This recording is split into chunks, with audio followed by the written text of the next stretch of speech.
how fearful are you about the next election? You were speaking before about inflation being across the world, every country's struggled with it. It's proved a government killer around the world as well. Well, we'll do what elections are based upon. We'll be going to the next election we've already chosen our slogan, as you know, building Australia's future. We'll talk about our record of halving inflation. It had a 6 in front of it and was rising. Now it's got a 2 in front of it and is falling.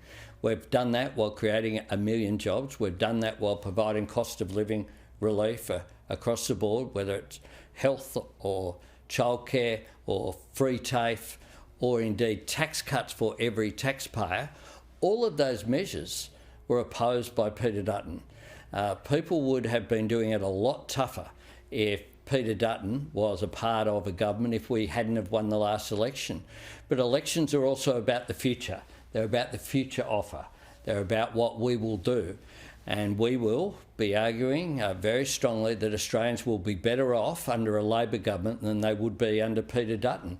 And that's why we've already made our first commitment done weeks ago that a re-elected Labor government will introduce as our first piece of legislation free TAFE, lifting the threshold in which students, graduates have to pay back money, and cutting 20% off the bills that they owe for some 3 million Australians, benefiting them by some $5,500. And we'll have more to say about the future agenda, how we're going to support Medicare, further improvements in housing, further improvements in our national economy, because we're very confident that we will have that positive agenda going forward. And the third element of any election campaign is, of course, risk.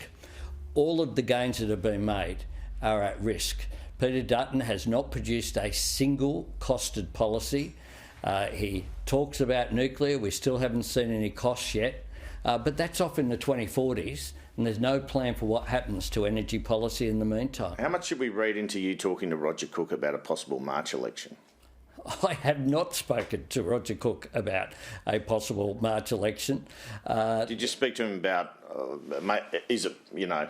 No, he has said that his election is on March 8, and I talk to state leaders sometimes about the dates in which they have elections set. It's as simple as that, a completely nothing story. So we won't be going to an election in March? A completely nothing story. We'll go to an election sometime between May, and I don't talk with any state premiers or journalists about when those options might be, but we have a budget scheduled for March, and the election will be in May. The speculation... In May? That's when it's due. It could be beforehand.